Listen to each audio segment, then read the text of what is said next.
Bonjour. Bonjour. Je peux aussi vous dire bonne année, hein?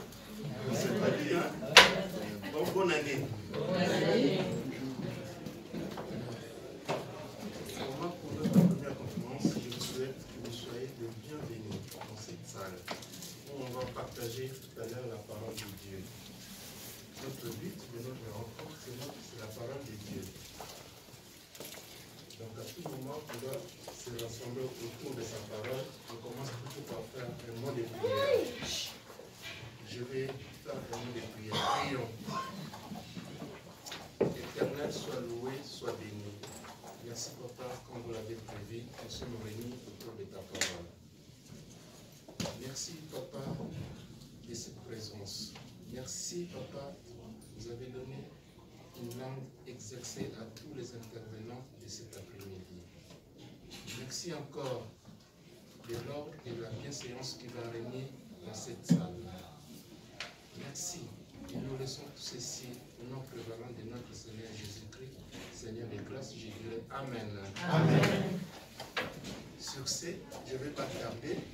Je vais appeler notre premier intervenant, Jean-Pierre, à qui je vous demande d'applaudir.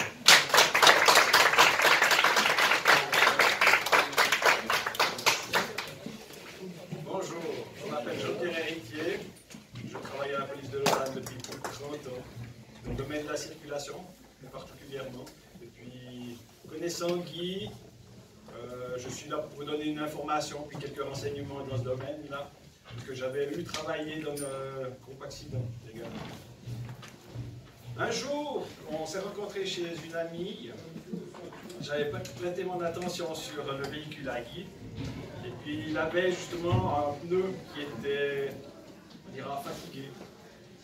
Alors, en fait, c'est la raison de mon intervention, parce que lui s'est intéressé de savoir ce qu'un pneu qui était, ils ont usé, pouvait générer comme problème.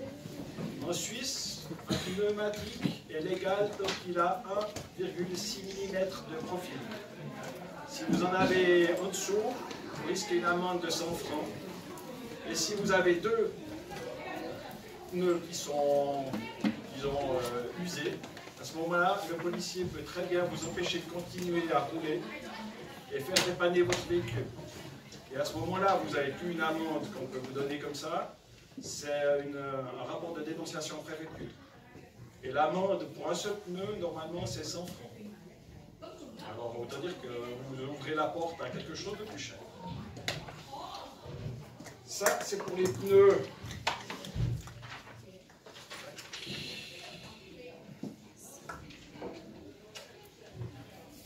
Ah oui.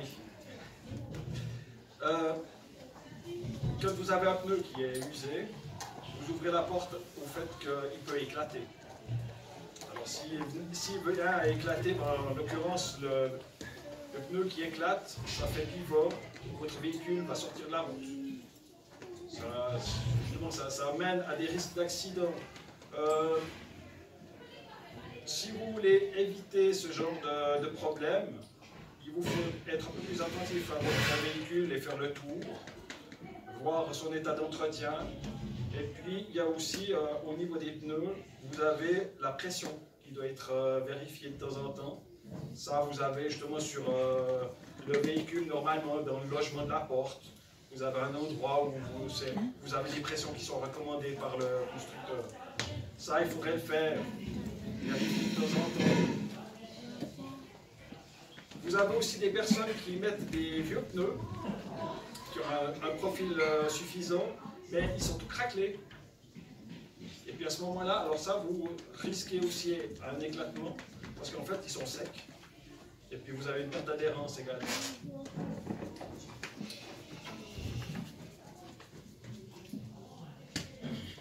Voilà. Et puis, pour en finir avec les pneus, certaines personnes, quand ils se parquent, vous avez des trottoirs. Vous venez appuyer votre pneu contre le trottoir. Ça le déforme. Dans le pneumatique, il y a du caoutchouc, mais à l'intérieur, vous avez une trame métallique. Et puis, en fait, cette trame métallique, c'est ce qui fait l'âme de votre pneu. Si vous l'écrasez et vous l'endommagez, vous ouvrez justement la porte aux accidents. et puis vous éclate, non. Parce qu'à un moment donné, normalement, il ne faudrait pas rester en appui sur un trottoir.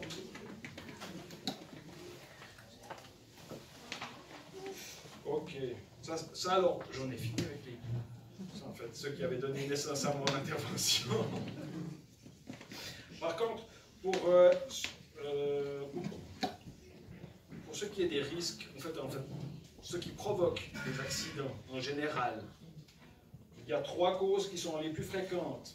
C'est la vitesse inadaptée, l'inattention sous toutes ses formes, parce qu'à un moment donné, justement, c'est devant, quand on circule avec un véhicule, c'est devant, ou que ce soit n'importe quel véhicule, même un vélo, c'est devant que ça change. À un moment donné, si on n'est pas attentif, vous ouvrez la porte à l'accident.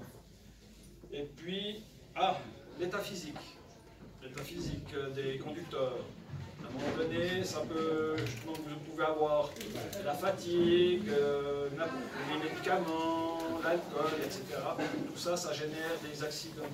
Après ça, en termes de gravité des accidents, les causes sont un peu variables, mais à un moment donné, ces 3 causes sont les plus fréquentes.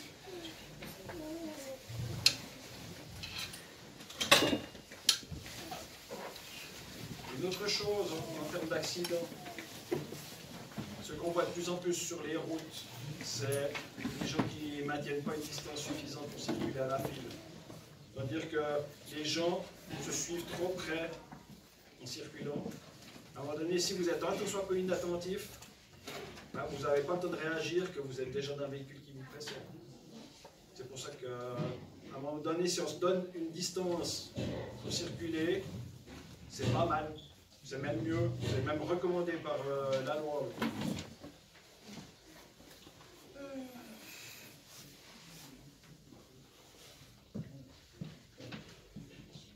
En termes d'attention, ce que les jeunes conducteurs apprennent maintenant, quand ils font des changements de voie, quand vous voulez faire un déplacement à droite ou à gauche, peu après le RTI, le rétroviseur, tête, indicateur de direction, avant de faire un changement, d'abord le rétroviseur à l'intérieur, la tête, parce qu'il faut toujours couvrir l'angle mort, et après ça, l'indicateur. Normalement, ça permet de voir la personne qui serait dans votre angle mort, normalement. Mais ça, c'est justement dans les jeunes conducteurs, c'est dénommé RTI. Et puis encore une dernière chose en termes de sécurité, l'éclairage. Parce que les phares, les ampoules, ça se fatigue, ça casse, etc. Avant, on faisait le tour du véhicule fréquemment. Maintenant, les gens ont perdu un peu cette habitude-là. Et puis ça, c'est à un moment donné, si vous n'avez qu'un seul phare à l'avant, le jour où vous êtes en pleine nuit et que le deuxième casse, vous ne verrez plus où vous allez. Et une autre chose, les nouveaux véhicules ont de l'éclairage diurne, c'est-à-dire de l'éclairage permanent en journée. Normalement, c'est des simples petits LED dessous, etc. Mais ça veut dire que derrière, il n'y a pas forcément quelque chose d'allumé. Alors ça veut dire que si vous roulez avec ça de nuit, devant, vous ne voyez pas grand-chose parce que ça éclaire très peu, et puis derrière, vous n'êtes pas allumé. Alors ça veut dire que la personne qui vous suit, c'est pour ça que ça, c'est le genre de choses qu'il vous faut. En fait, regardez vos véhicules pour être sûr que vous êtes en éclairage normal. Et puis ça, c'est juste une question de connaissance de véhicule. Ça, après ça, si vous avez des questions spécifiques pour certaines choses, vous pouvez venir vers moi, je suis ouvert pour autant que je puisse vous donner des réponses. Vous venez vers moi et puis on en discute. Ça, c'est la partie sécurité. Mon but au départ. Et puis après ça, justement, qui a posé la question au niveau des amendes d'ordre? En général, ça c'est un peu plus embêtant. Et puis, je donne une petite information en termes de détails, etc. Un truc qui est intéressant, c'est qu'au 1er janvier 2020, avant, normalement, quand vous franchissiez une ligne de sécurité avec un véhicule, ça faisait l'objet d'un rapport en préfecture. c'est-à-dire que vous aviez une amende en général plus ou moins 250 francs, ça dépend, ça n'engage que moi, hein. Mais c'est plus ou moins ça. Mais maintenant, un policier qui vous verrait franchir une ligne de sécurité peut vous donner une amende d'ordre, avec un bulletin de versement maintenant, à partir du 1er janvier. 140 francs, si jamais. Et c'est valable aussi pour les lignes qui sont interdites à la circulation, c'est-à-dire les stries au milieu de la route.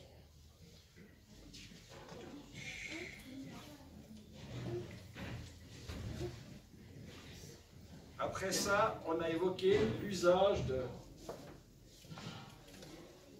ceci. Le disque de stationnement. Alors, justement, c'est toujours la grande question, comment on doit indiquer les heures d'arrivée, etc. Si jamais, au dos de tous les disques, vous avez la manière de l'utiliser, c'est intéressant de le savoir, parce que, style, voilà, ben, il est 2h15. Si j'arrive à 2h15, je dois indiquer 2h30 sur mon disque. Ça veut dire qu'il est valable jusqu'à 3h30. Il est valable pendant 1h15. Si j'arrive à 2h29, je vais de toute façon devoir indiquer 2h30.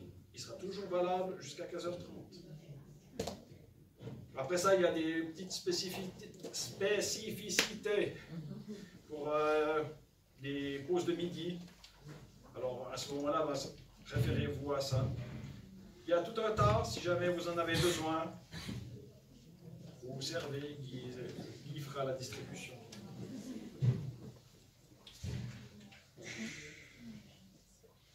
Ah. Et justement, en termes de disques, vous avez ceux qui les tournent. Autant dire que normalement, quand on limite le stationnement en termes de durée, c'est pour qu'il y ait une rotation en termes de véhicules dans un quartier. À ce moment-là, vous avez des personnes qui, bah justement, j'ai trouvé ma place, je fais que tout, voilà. Je sais personne. Hein. Voilà, mais justement, ça a toujours un fond de véhicule, de toute façon, c'est normal. Alors, justement, quand on a trouvé une place et que le stationnement est difficile dans un quartier, bah, on est tenté de le tourner.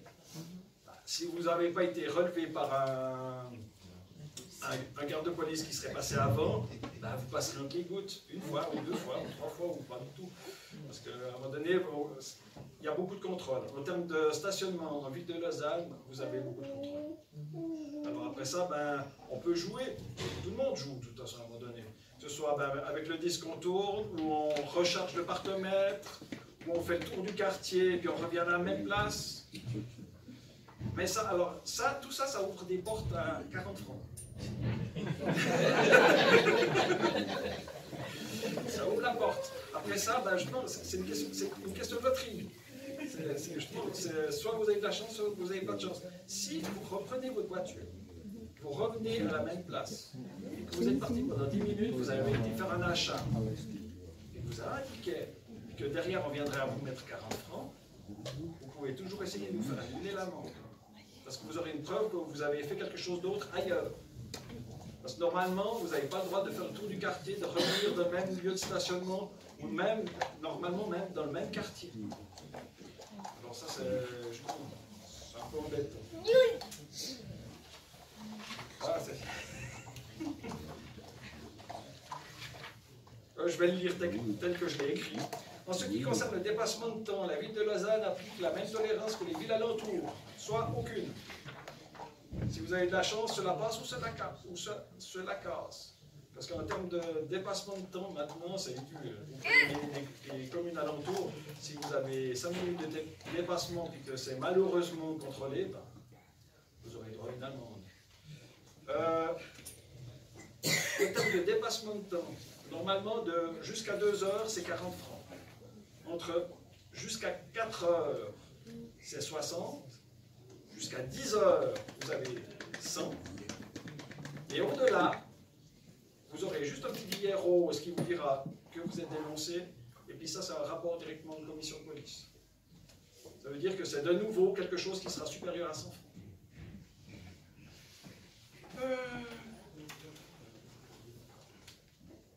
Après ça, ce qui est les amendes de circulation, ce qui est en fait le plus fréquent de nos jours en termes de circulation, c'est Natel, c'est le portable. Parce que justement, que ce soit en conversation ou tout simplement en faisant un message, normalement, le policier ne devrait pas vous mettre une amende d'ordre. Parce que ça veut dire que vous portez votre attention sur quelque chose qui est là. Et ça veut dire normalement que ce sera un rapport directement de dénonciation. Ça devrait être, mais bon, certaines fois vous pouvez aussi avoir une simple amende d'ordre, ça dépend du policier.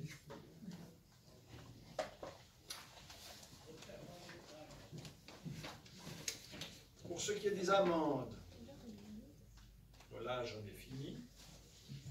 Juste évoquer une chose, la répartition de la circulation. Normalement, maintenant, il y a je ne sais pas si parmi vous, il y a des gens qui ont des trottinettes électriques. Normalement, ceux qui ont des trottinettes électriques sont censés rouler sur la route. Ça étonne, mais oui. Alors, parce que normalement, c'est un véhicule. Parce qu'à la vitesse où ils vont, vous les mettez sur les trottoirs, ça fait joli. Alors, déjà que sur les trottoirs, il y a tous les autres. Alors, justement, normalement, sur la route, vous devriez trouver les véhicules normaux, les vélos électriques aussi, les trottinettes électriques. Il y a une chose que Guy avait évoquée, les vélos, le casque est obligatoire que pour les vélos électriques avec les plaques cyclomoteurs qui sont assimilées à des véhicules. Là, le casque est obligatoire, mais tous ceux qui vont en vélo, que ce soit électrique, sans plaque, un vélo normal, ils peuvent mettre un casque, c'est pas défendu, c'est une question de protection, mais c'est pas obligatoire. Ça, il n'y a pas d'obligation de ce point de vue-là. Ah, oui, puis une dernière chose, ce qui peut étonner certains au niveau des obligations en Suisse. Vous avez un piéton qui traverse. Déjà, normalement, un piéton devrait traverser aux endroits où il y a un passage pour piétons. Si vous êtes à plus de 50 mètres d'un passage pour piétons, vous êtes en droit de traverser la chaussée, avec toute l'attention qu'il faut. Mais si vous êtes à moins de 50 mètres, normalement, vous avez l'obligation de prendre le passage pour piétons. Ça, c'est une petite règle suisse. Pour ce qui est de moi, j'en ai fini. Mon ami Jean-François Offert, qui travaille dans un poste de quartier au même endroit, qui a donné un autre message. Bonjour mesdames, messieurs. Je m'appelle Jean-François Offert. J'ai 54 ans. Ça fait 35 ans que je travaille à la police de Lausanne. Mon parcours est parsemé de différents services. J'ai d'abord commencé ce qu'on appelle la police secours, la base de toute la police. J'ai ensuite travaillé dans des ambulances. À l'époque, les ambulances étaient traitées par la police. J'ai passé par la suite par les centrales téléphoniques. Et actuellement, depuis plus d'une dizaine d'années, je me suis spécialisé dans la police de proximité. Donc, je vais vous parler, moi, de ce qui est de la sécurité de proximité. C'est un vaste domaine qui englobe également des fois des problèmes de circulation, des problèmes d'habitation et des problèmes de vivre ensemble dans un quartier. Mon métier à moi, c'est de faire en sorte que tous ces gens dans un quartier vivent heureux, qu'ils s'entendent. Parce qu'il y a différentes personnes dans les quartiers qui peuvent, des fois, ne pas forcément s'entendre. Nous, on est là pour essayer de créer le lien. Donc voilà, donc une des premières sécurités de proximité dont je vais vous parler, c'est dans les quartiers où vous habitez, où j'habite. On a souvent une bonne ambiance, mais tout d'un coup, on remarque qu'à certains endroits, il peut y avoir des déchets, de bouteilles cassées, de papier, de nourriture de fast-food, et le cas est récurrent. Ça veut dire qu'il y a des gens qui viennent à certains endroits, qui se regroupent pour parler, pour discuter. Ça n'a pas de problème, ils ont le droit. Simplement, même qu'il y a des poubelles à disposition, ils vont tout laisser sur place. Pourquoi? Parce que peut-être qu'on ne leur a pas expliqué la façon de respecter son prochain. Donc là, dans ces cas-là, c'est à vous d'aller au poste de police du quartier où vous habitez, d'en parler, Et les policiers, qui sont des spécialistes, vont traiter l'affaire en allant d'abord au contact de ces gens. Établir un contact de prévention pour leur dire d'améliorer les choses, de trouver des solutions avec eux, et souvent le problème se résout comme ça. Les gens vont peut-être continuer à venir consommer à l'endroit, mais ils iront mettre leurs déchets dans la poubelle. Ils feront attention au bruit pour ne pas déranger les gens si cela se passe le soir. Donc ça, c'est une des premières sécurités de proximité dont je voulais vous parler, c'est d'être attentif à la vie de votre quartier.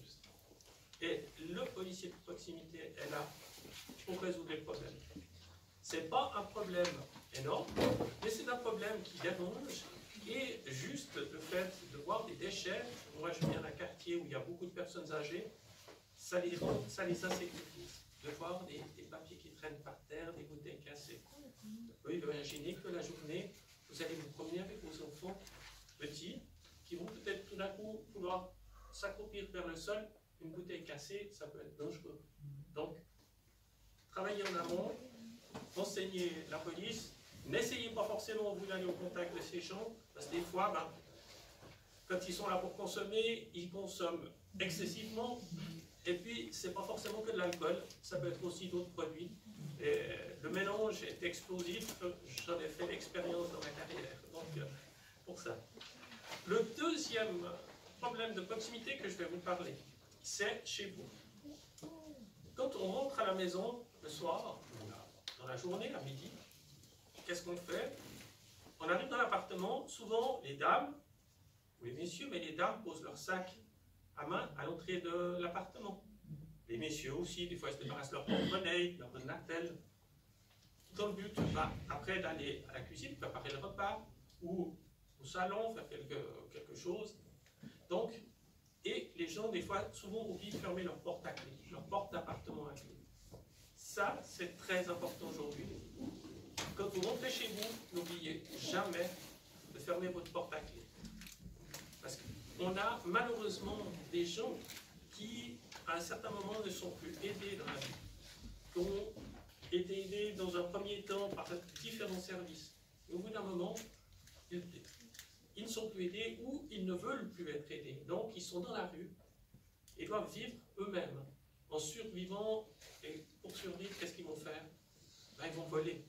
Pour ce qu'ils voleront, essayer de le revendre à l'autre pour toucher de l'argent, pour manger, pour continuer à survivre. Donc, de ce fait, ces gens-là, dès qu'il y a une opportunité, ils tournent dans les quartiers, ils voient une porte ouverte, ils rentrent dans l'immeuble, et puis ils connaissent le fait, donc ils essayent d'ouvrir les portes. Et ça arrive, dans un autre, plus c'est chez les personnes âgées que chez les personnes jeunes, que la dame, elle a laissé son sac, elle entend tout d'un coup la porte qui se referme, elle arrive dans le corridor, le sac il est là. Donc ça, n'oubliez pas, c'est très important, fermez vos portes. Je ne dis pas que si votre voisin vient vous demander 1 kilo de farine, vous pourrez quand même l'ouvrir, hein, on est bien d'accord, mais voilà. La troisième, par rapport à cette sécurité de proximité, j'ai amené 2-3 dépliants qui vous expliquent comment un peu protéger votre appartement.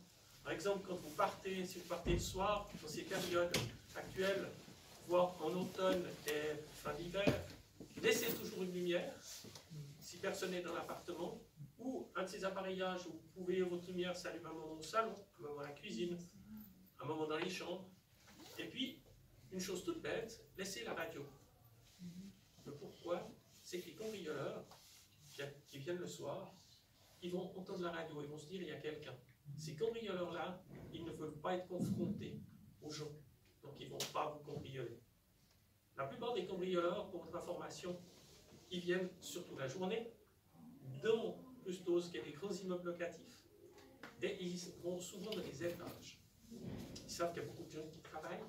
Au moment où ils n'entendent rien, en 2 minutes, ils sont rentrés dans votre appartement. Mis à part si vous avez une porte blindée, ça c'est différent. Mais autrement, et qu'est-ce qu'ils vont vous voler? C'est vos bijoux et votre argent.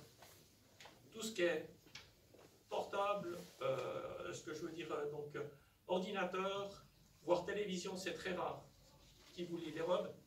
Parce qu'en sortant d'immeuble, si tout d'un coup, il y a une voiture de police qui passe par là, ou un policier, qui va voir un monsieur qui sort de l'immeuble avec une télé sous le bras, il va peut-être s'en inquiéter, surtout si quelqu'un a entendu un bruit et qu'ils ont avisé la police. Donc voilà, soyez attentifs aussi à ça. Alors vous aurez un petit dépliant qui vous explique pour cela. Également, dans une sécurité de proximité, pour votre voiture, si elle est parquée à proximité de votre domicile, ne laissez jamais rien à l'intérieur. Même pas un sac micro. Parce que les gens, de nouveau, qui voient un sac micro peuvent penser qu'il y a quelque chose de valeur dedans. Et des fois, c'est des habits et tout. Mais ils vont vous endommager la voiture. C'est toujours dommage. Dès que si vous avez une voiture où il n'y a rien, bah, le voleur, il va continuer sa route. Une troisième sécurité de proximité, ça s'adresse plus aux dames, aux messieurs. C'est ces dames, quand elles sont dehors, en ville, elles ont leur sac. Donc, votre sac, portez-le toujours en bandoulière, déjà.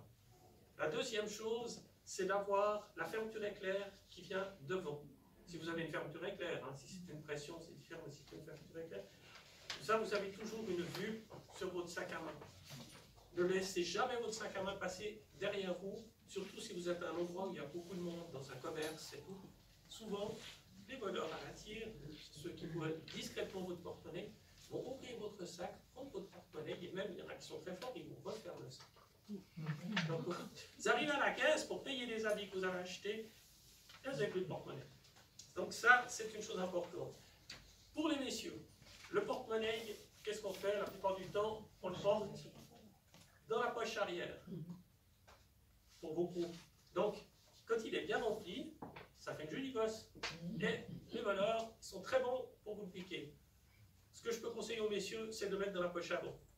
Pourquoi? Parce qu'au moment où quelqu'un va vous glisser une main dans la poche avant, on est assez vite réactif.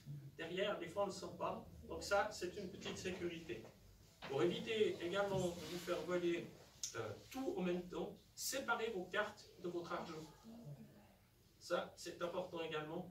C'est-à-dire que si vous trouvez aujourd'hui des porte-cartes pas chères, vous mettez toutes vos cartes de crédit, et puis de l'autre côté, votre porte-monnaie.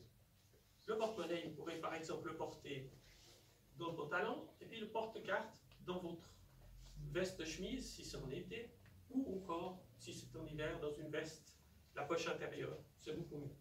Ça, c'est des choses qui peuvent arriver. En parlant avec qui en fait, dont j'ai fait la connaissance par rapport à mon épouse, qui le connaissait avant moi, il m'a demandé de vous expliquer par rapport aux objets trouvés. Donc, effectivement, nous, dans les postes de police, on récupère des objets qu'on nous amène qui ont été trouvés dans le quartier.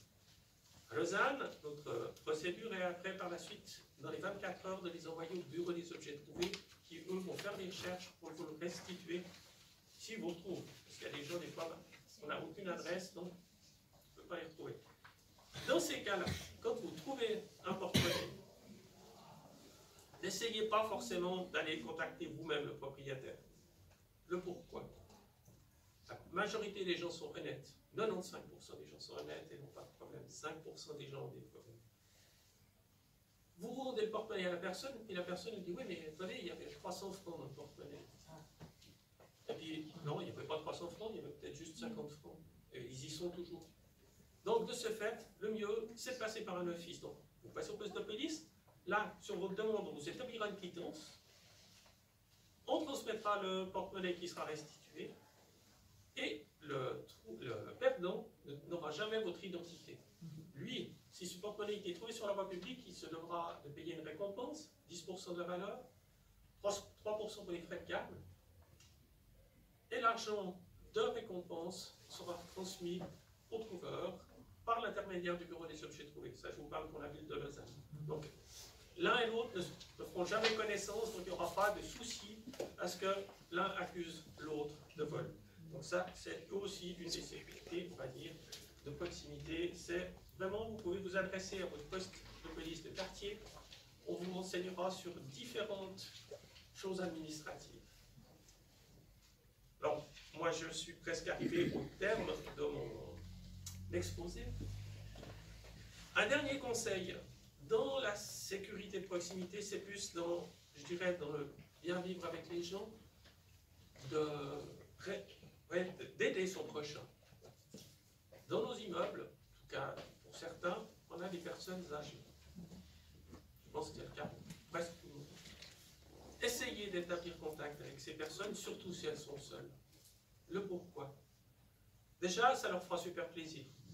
Trouver quelqu'un avec qui parler, juste un simple bonjour chaque jour, ça fait plaisir. Avec le sourire, c'est merveilleux. Mais, qui plus est, des fois, ces gens, tout d'un coup, ils ont des problèmes de santé. Si ils n'ont aucun contact avec personne, ils vont rester dans leur coin et ils vont dépérir. Ce qui est malheureux, parce qu'on doit aider nos prochains.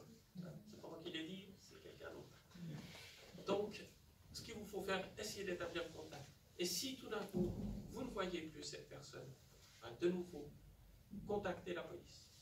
La police va faire des recherches pour essayer de trouver une famille. Et si on trouve une famille, on va contacter cette famille et on ira au domicile de cette personne. Parce que des fois, malheureusement, un jour ou l'autre, on doit tous partir. Et ces gens, s'ils n'ont aucun contact, des fois, ils meurent seuls dans leur appartement. Et pour éviter ce genre de choses. Donc, des fois, la personne peut être tombée dans son appartement, on ne l'entend même pas. Donc, juste, inquiétez-vous, et puis, faites, je dirais, votre devoir de bon chrétien, si je peux me permettre. Voilà, moi j'en ai terminé pour mon exposé. Je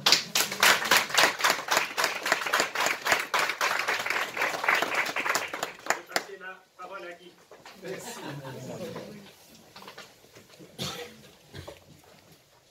Je suis grandement béni de votre présence et je rends infiniment grâce à Dieu pour la vie de Jean-François ainsi que Jean-Pierre. Quand j'avais fait ma demande, j'avais beaucoup prié à la maison pour que je reçoive une réponse positive. Ils m'ont donné une réponse positive. Aujourd'hui, ils ont intervenu. Ça a permis au peuple de Dieu d'être au courant des choses souvent nous ignorons. C'est par la foi que Moïse, c'est par la croyance que Josué, c'est par la foi que Sarah, c'est par la croyance que Jephthé, c'est par la foi que David, c'est par la croyance que moi, Guy, votre frère, j'ai pu m'installer ici en Suisse avec joie et simplicité de cœur. Je travaille d'une manière honnête et je gagne ma vie par la croyance. La croyance est le titre des propriétés, des choses pour lesquelles on prie, l'évidence qu'elles sont vôtres avant que ça soit en manifestation. Je m'appelle Guy Ambangito de Baba Motiga. Le thème de notre enseignement aujourd'hui est la trajectoire de la croyance d'Abraham. David était l'homme selon le cœur de Dieu. Job était l'homme le plus persévérant dans la parole. Abraham est le père des croyants. Quand vous entrez dans un bus, on va vous demander les titres de transport ou les titres de voyage. Si vous avez une voiture, on va vous demander le permis de circulation ainsi que votre permis de conduire. Dans le corps de Christ, si vous avez besoin de quoi que ce soit, ici vous êtes au centre de guérison. Là, vous êtes au centre de réussite. Vous êtes dans la bonne adresse, ici pour recevoir quoi que ce soit. Vous avez seulement, tout simplement, besoin de la croyance. La croyance est une démonstration des choses qu'on ne voit pas. La croyance est l'espérance dans une situation pénible, qu'on ne connaît plus le nord ainsi que le sud. Dieu est bon, il va vous délivrer pour vous permettre d'aller toujours de l'avant. La croyance est la ferme assurance qui permet à tout et chacun de recevoir quoi que ce soit de Dieu. Tout est possible à celui qui croit dans la parole de Dieu, dans la maisonnée de Dieu, dans le corps de Christ. Il n'y a pas d'échec. L'échec vient de l'homme qui contacte l'homme, parce que le doute vient de l'homme. Si je vous dis tout cela, après la réunion, je vais vous donner à tout et chacun 2000 francs. Chacun va demander si je sors de quelle famille pour savoir mon compte à banque. Si je dis Ambangito, de Baba Motiga, vous allez taper sur Internet pour savoir si j'ai vraiment des réserves. Croyez-moi, j'ai des réserves parce que je suis un fils de Dieu. J'enseigne cette parole avec audace, avec amour, parce que je connais l'adresse de Dieu. Tout ce que l'homme fabrique à sujet d'exercice, nous devons vérifier. Mais seule la parole de Dieu est sûre. De Genèse 1:1 en Apocalypse 22:21. Genèse, Hébreux chapitre 1. Hébreux chapitre 1. Hébreux chapitre 1. Que Dieu bénisse mon cœur. Encore une fois, bienvenue dans le corps de Christ. Hébreux chapitre 1. Je vous remercie infiniment de votre présence. Hébreux chapitre 1. Nous allons lire des versets 1 au verset 12. Or la foi, la croyance, les titres de propriété est une ferme assurance qui ne bouge pas, des choses qu'on espère. Or, la foi, le titre de propriété, est une ferme assurance des choses qu'on espère. Quand je suis malade, j'espère trouver la guérison. Mais dans la parole de Dieu nous dit, pour recevoir quoi que ce soit, dans la parole de Dieu, vous devez croire. Le mot croire est tiré du verbe croire, qui implique une action. Quand vous êtes malade, croyez-moi, dans la parole de Dieu, il n'y a pas d'échec. Vous devez tout simplement être convaincu qu'avec Dieu, vous allez trouver votre guérison. Or, la foi est une ferme assurance des choses qu'on espère, une démonstration de celles qu'on ne voit pas. Verset 4, c'est par la foi qu'Abel. Verset 5, c'est par la foi qu'Enoch. Verset 7, c'est par la foi que Noé. Verset 8, c'est par la foi qu'Abraham, le père des croyants, lors de sa vocation, de son appel, obéit. La première des choses, quand Dieu a interpellé Abraham, la première des choses qu'Abraham a fait, il n'avait pas discuté pour demander les moyens de transport. C'est par la foi, par la croyance, les titres de propriété qu'Abraham, lors de son vocation, lors de l'appel de Dieu pour lui, afin qu'il se mette en marche, obéit en premier lieu, parti pour un lieu qu'il devait recevoir en héritage. Second lieu, et qu'il partit sans savoir où il allait. Verset 9. C'est par la foi qu'il vint s'établir dans la terre promise comme dans une terre étrangère, habitant sous des tentes avec humilité, ainsi qu'Isaac et Jacob, les co-héritiers de la même promesse, car il attendait la cité à qui a des solides fondements, celle dont Dieu est le seul architecte et le constructeur. Les corps de Christ que nous formons, vous et moi, les constructeurs de ces corps de Christ, pour que vous voyez qu'il n'y a pas d'erreur. Nous pouvons faire même les mouvements de la main. Vous n'avez jamais mal. Mais en mécanique, vous avez besoin de graisse. Regardez, je peux bouger comme j'ai vu. Dieu est bon. C'est incroyable. Regardez mes mouvements. Ça, c'est les corps de Christ. Il n'y a pas d'erreur. C'est par la croyance que Dieu nous a créés. Nous sommes la créature la plus précieuse. Il n'y a aucun verset qui dit qu'un croyant peut être malade. Mais si ça arrive, il y a la clé au pouvoir. Il y a la clé pour la sortie. C'est quoi? C'est la croyance. Les titres de propriété, des choses pour lesquelles on prie. Je désire trouver un travail. Je me lève, je vais m'inscrire là où on trouve un travail. Je suis malade. On me dit que, messieurs, vous avez un cancer terminal. Vous sortez, vous commencez à pleurer. Ce n'est pas un verset biblique. Vous sortez, vous dites Christ en vous, l'espérance de la gloire. Pourquoi? Parce que l'architecte de ces corps, c'est Dieu. Or, tout ce que Dieu fait, il n'y a pas d'erreur. Aucune maladie ne peut être au-dessus de notre pouvoir. Parce que nous sommes des croyants et nous sommes convaincus de cette croyance. Je suis l'exemple d'une croyance. Voilà pourquoi je l'enseigne avec joie et simplicité de cœur. Je suis venu dans ce pays main vide. Je n'avais même pas 10 francs. Aujourd'hui, j'ai mon travail. J'ai un compte en poste. Je reçois un salaire.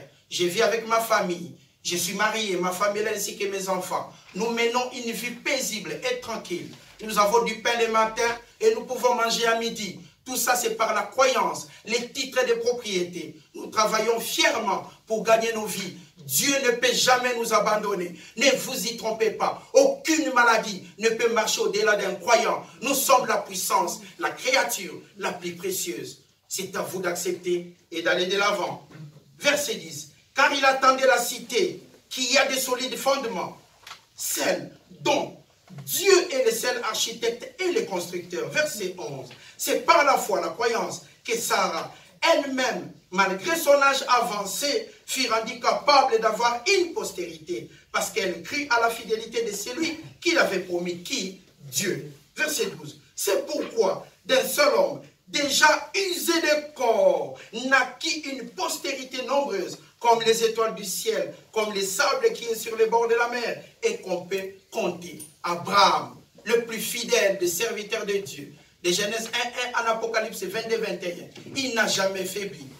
Si on me promet de l'argent à Zurich et que je vais à la gare, il n'y a pas de train, je vais appeler ma femme, écoutez, on va chercher l'argent demain. Pourquoi? Parce qu'il n'y a pas de train.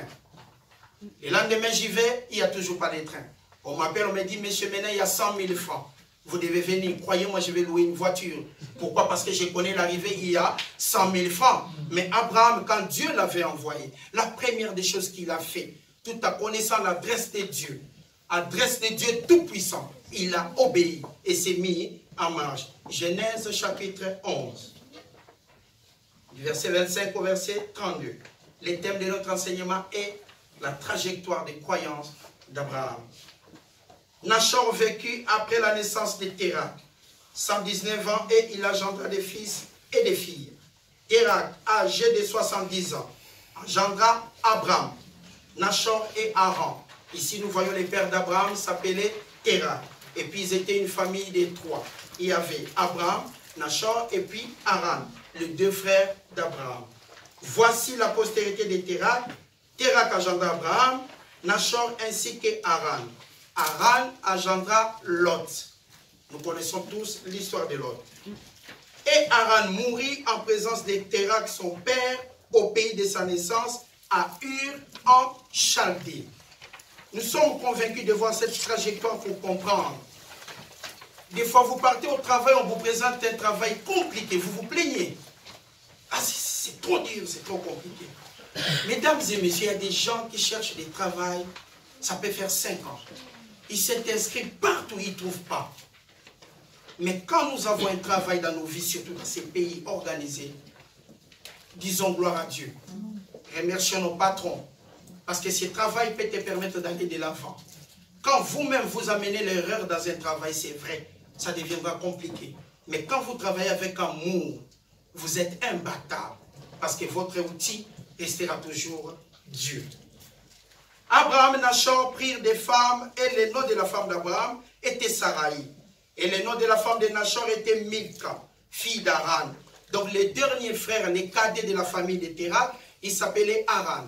Il y avait comme enfant Lot, Milka ainsi que Jilka.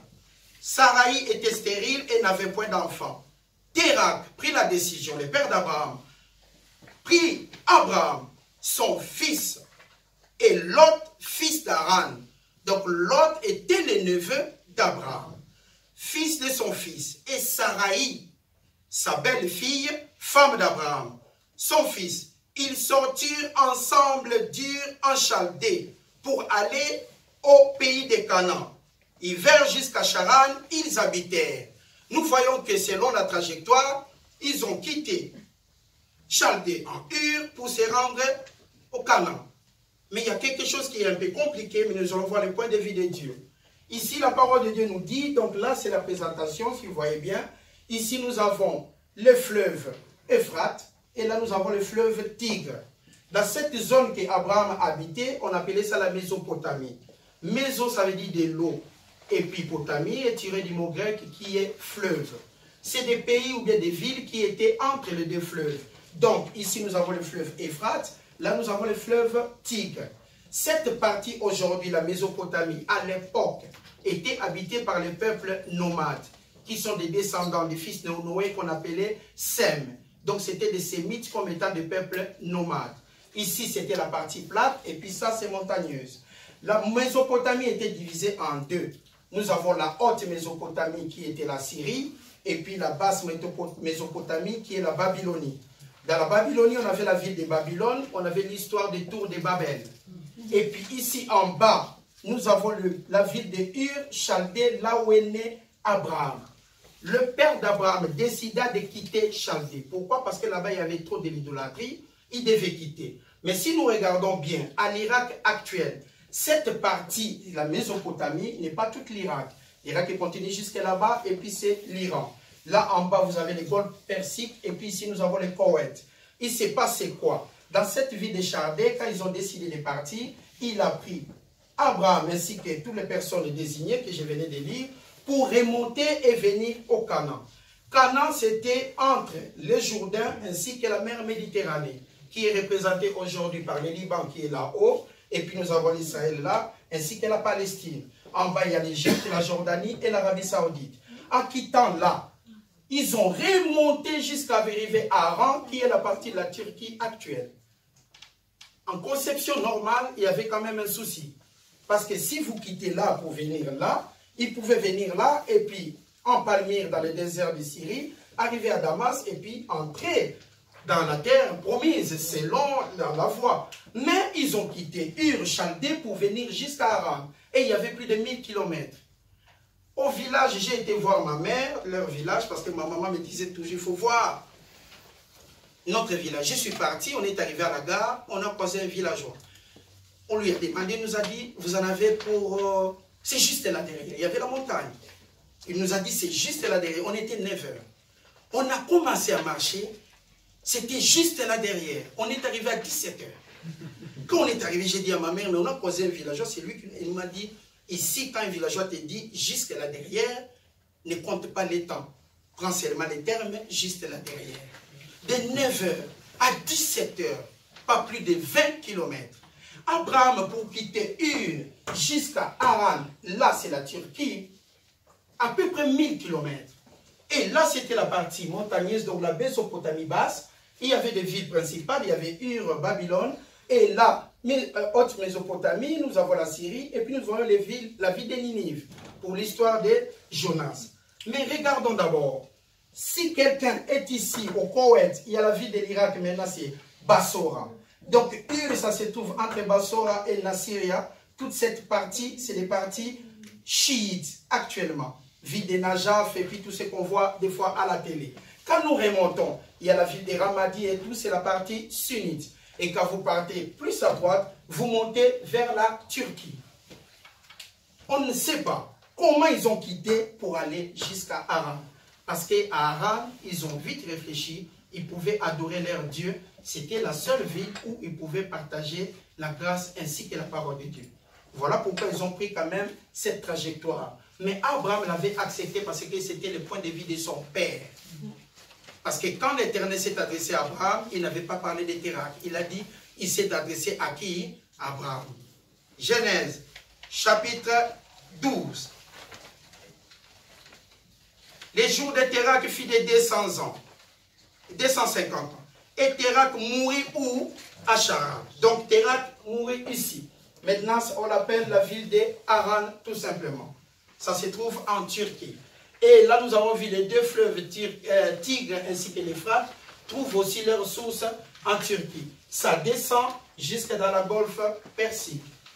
Cette trajectoire, quand on voit ça, quand nous parlons d'Abraham, nous devons voir beaucoup de respect pour la croyance qu'il avait et l'amour qu'il avait pour son Dieu. Il a dit oui, mais mesdames et messieurs, pour remonter cette route, à partir d'ici, vous avez déjà les déserts d'Arabie Saoudite, là les déserts de la Syrie, vous avez la ville de Palmyre, ce n'était pas évident, mais il a fait ça avec amour. Genèse 12, l'Éternel dit à Abraham, maintenant, quand papa est décédé, va-t'en de ton pays, de ta patrie et la maison de ton père, dans le pays que je te montrerai. Je ferai de toi, plus de cette promesse, je ferai de toi une grande nation. 1. Je te bénirai. 2. Je rendrai ton nom grand. 3. Et tu seras une source de bénédiction. Je bénirai ceux qui te béniront et je maudirai ceux qui te maudiront. Et toutes les familles de la terre seront comment? Bénies. Abraham partit comme l'Éternel lui avait comment? Dit. Et Lot partit avec lui. Ça, c'est l'amour de la famille. Parce que la parole de Dieu, c'était Abraham. Il n'y avait pas l'histoire de Lot. Mais comme son frère était décédé et qu'il a laissé son fils Lot, c'est maintenant le fonctionnement de la famille, l'amour de la famille. Il a dit qu'il ne pouvait pas abandonner Lot. Il a pris Lot avec lui. Et nous voyons là, Abraham est parti comme l'Éternel lui avait dit. Et Lot est parti avec lui. Abraham était âgé de combien? De 75 ans lorsqu'il sortit de Charan. 75 ans. Mais la promesse de l'Éternel n'est pas tenue. Impossible. Si je dis à ma femme, écoutez chérie, je désire que Joël trouve un petit frère. Je suis sûr que ma femme va me dire, oh, moi j'ai déjà plus de 50 ans. Mais nous allons lire maintenant la parole de Dieu pour voir que nous ne pouvons pas limiter notre croyance.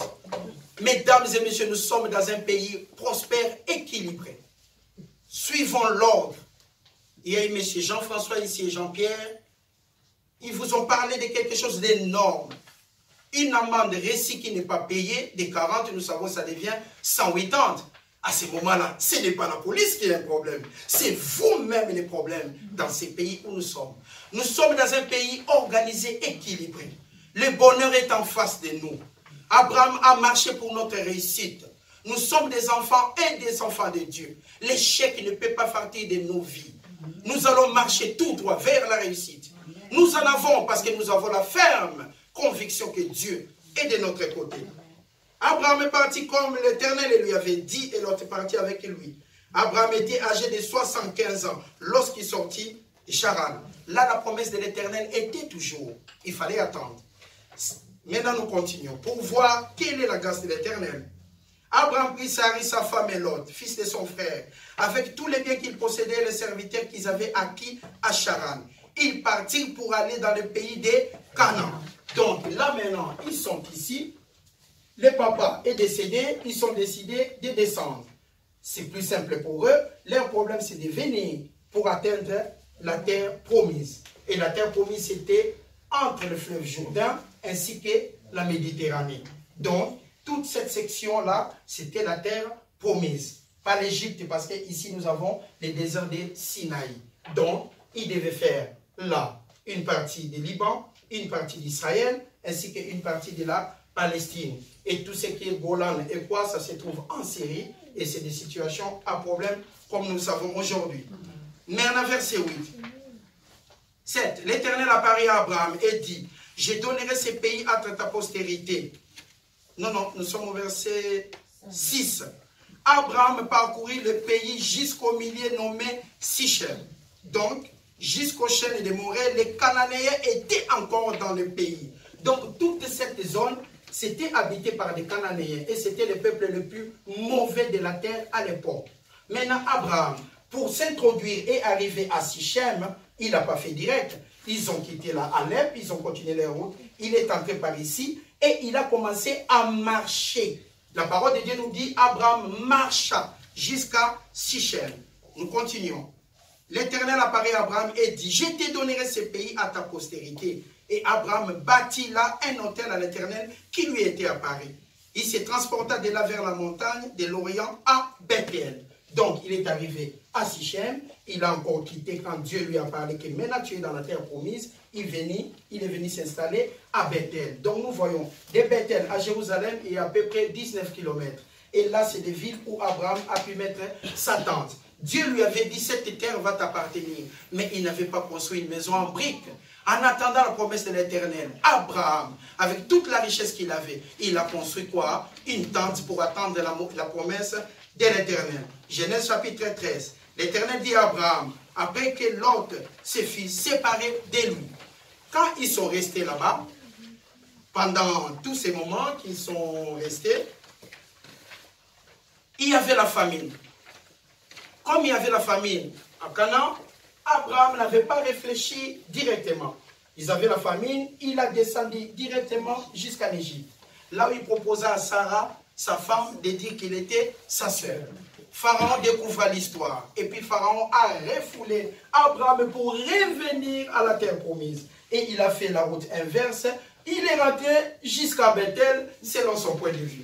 Et par là, maintenant l'Éternel dit à Abraham, quand Lot est venu avec lui, après que Lot se fit séparer de lui, quand ils sont sortis de l'Égypte, ils avaient amené tout ce qu'ils avaient comme bonheur. Les serviteurs de Lot et les serviteurs d'Abraham, c'était une situation compliquée. Abraham proposa à Lot d'aller au nord et lui resta, ou soit d'aller au sud, lui resta. Lot avait choisi d'aller vers le royaume de Sodome et Gomorrhe, donc vers le haut, là du Bethel, et puis Abraham était resté là-bas tout seul. Lève les yeux, regarde vers le nord du midi, vers l'Orient et l'Occident, car tous les pays que tu vois, je te les donnerai à ta postérité pour toujours. Je rendrai ta postérité comme la poussière de la terre, de sorte que si quelqu'un compte la poussière de la terre, ta postérité sera aussi comment comptée. Dieu est amour. Ça, c'est la promesse de l'Éternel à Abraham. Verset Genèse 15, verset 1 à 6. Après ces événements, la parole de l'Éternel fit adresser à Abraham une vision et dit à Abraham, ne crains point, je suis ton bouclier, ta récompense sera très grande. Abraham répondit, Seigneur l'Éternel, que me donneras-tu? Je m'en vais sans enfant. L'héritier de ma maison, Eliezer, est où? À Damas. Parce qu'Abraham avait un fils adoptif qui était resté comment? À Damas. Comme il ne comprenait pas trop la promesse de l'Éternel, il dit à l'Éternel, mais comment je vais hériter? Je n'ai pas encore d'enfant. Il a dit alors, dans ces cas-là, je vais appeler mon fils adoptif qui est comment? Eliezer, qui va hériter. Mais Dieu va lui dire ceci. Et après l'avoir conduit dehors, alors, verset 4 plutôt, alors la parole de l'Éternel fit adresser ainsi. Ce n'est pas lui qui sera ton héritier, mais c'est celui qui sortira de tes entrailles. N'oubliez pas, il avait 75 ans. Aujourd'hui, si vous croisez nos mamans, une dame plus âgée, vous lui parlez de la naissance, il directement va dire non, parce que par rapport à la croyance, aujourd'hui, à 50 ans, c'est signalé, c'est fini, on ne peut pas avoir d'enfants. Mais croyez-moi, mesdames et messieurs, nous sommes en train de lire un enseignement spécial pour vous prouver, vous démontrer qu'avec Dieu, il n'y a pas de barrière. Avec Dieu, nous pouvons marcher la tête haute et les épaules effacées. Qui pouvait imaginer, je devais être ici aujourd'hui, moi. Quand je suis venu en Suisse, la ministre de la Justice était Madame Metzler. Ils ont voté une loi pour supprimer tous ceux qui n'avaient pas de papiers pour ne pas travailler. J'ai été retiré des papiers. Je n'avais pas de travail. Qui pouvait l'imaginer? Mais c'est par ma croyance solide. Je suis aujourd'hui devant vous. Croyez-moi, mesdames et messieurs, rien ne peut être placé au-dessus d'un enfant de Dieu.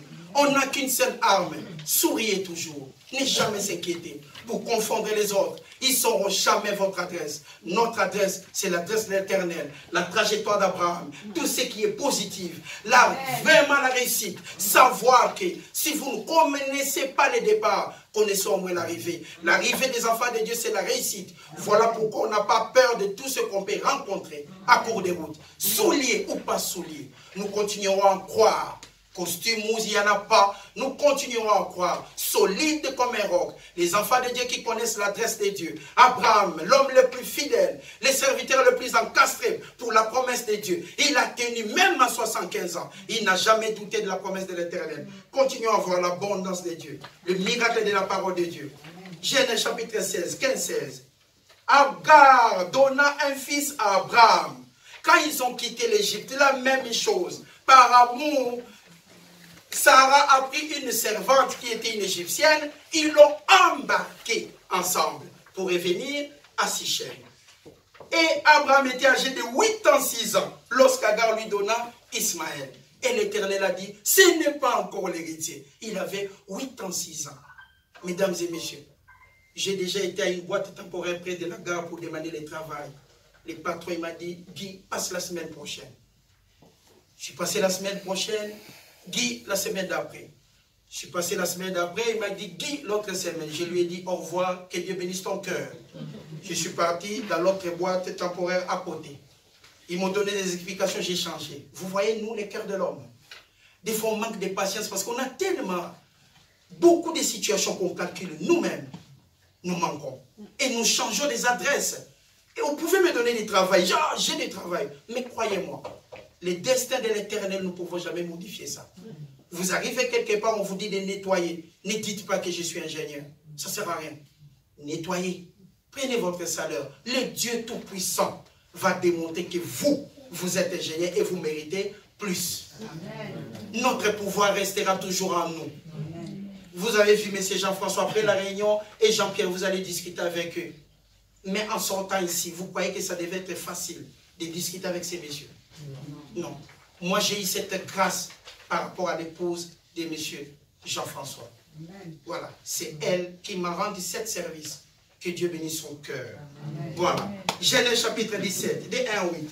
Lorsqu'Abraham fut âgé de 99 ans, l'Éternel apparaît à Abraham et lui dit, je suis le Dieu Tout-Puissant, marche devant moi et sois intègre. J'établirai mon alliance entre toi et moi, je te multiplierai considérablement. Voici quelle est mon alliance avec toi. Tu deviendras un père d'un grand nombre de nations. On ne t'appellera plus Abraham, mais ton nom sera Abraham. Car je serai le père d'un grand nombre de nations. Je te ferai beaucoup proliférer. Je ferai de toi des nations et des rois seront issus de toi. Des rois seront issus de toi. C'est par la foi qu'Abraham, et c'est par la foi que les rois seront issus de toi. Le roi Saul, lui, il était des tribus de Benjamin. Mais le roi Salomon était tribu de Juda, ici d'Abraham. Le roi David, tribu de Juda, ici d'Abraham. Les seigneurs des seigneurs, les sujets de la parole. De Genèse 1 et Apocalypse 22-21. Des tribus de Juda. Jésus-Christ, j'ai cité. Il est ici des tribus de Juda. J'établirai des rois. Et nous, maintenant, nous sommes des quoi? Des attachés du roi. Vous vous imaginez? Vous arrivez quelque part, nous voyons quand des gens de pouvoir viennent, on leur laisse la place. Et pourquoi pas nous? Monsieur, quel est votre nom? Je suis croyant. Vous travaillez où? Ça fait 30 ans que j'enseigne la parole de Dieu. Qu'est-ce qu'on a à voir avec la parole de Dieu? Monsieur, je suis croyant. Vous croyez, vous confessez votre droit. Des droits légaux en tant que des enfants de Dieu. Quel est le papa qui peut donner une pierre à son fils qui lui demande du pain? Qui peut le faire ici? Pourquoi demanderais-je vous pas à Dieu pour votre guérison? Pourquoi ne vous demandez-vous pas à Dieu pour votre travail? Pourquoi ne demandez-vous pas à Dieu pour tous vos besoins? Nous sommes des enfants de Dieu. Nous sommes des descendants d'Abraham. Nous sommes des descendants d'Ismaël. Nous sommes des descendants dans la parole de Dieu. Nous avons des droits légaux en tant que des enfants de Dieu. Ensuite, quand vous ne travaillez pas, il y a un service social. Et on vous dit que c'est votre droit en attendant que vous trouviez du travail. Mais nous, en tant que des croyants, nous avons des droits. Nous pouvons marcher la tête haute. On ne peut pas être noyé. Quand nous sommes noyés, c'est quand nous nous retirons. La parole de Dieu nous dit, nous ne sommes pas de ceux qui se retirent pour se perdre, mais nous avons la foi pour sauver nos âmes. La croyance, les titres de propriété. Soulier ou pas soulier, cette parole sera enseignée avec joie et simplicité de cœur. Avec Dieu, il n'y a pas d'échec. Avec Dieu, il n'y a que de la réussite. Mais vous devez confesser ça dans vos vies. Regardez Abraham, des Chaldées à Charan, des Charan à Bethel. C'est pourquoi, c'est pour la grâce de Dieu. C'est pour permettre à ceux qui aient cette lignée des rois, la royauté, l'incorruptible, que ça soit disponible. Avec Dieu, nous ferons des exploits. Amen. Voilà, nous continuons. J'établirai mon alliance entre toi et moi, ainsi que tes descendants après toi, au fil des générations. Ça sera une alliance perpétuelle, donc incorruptible selon la parole de Dieu. Nous voyons ça et puis nous sommes fiers. Genèse maintenant, nous sautons. Genèse 21, les versets 1 à 7.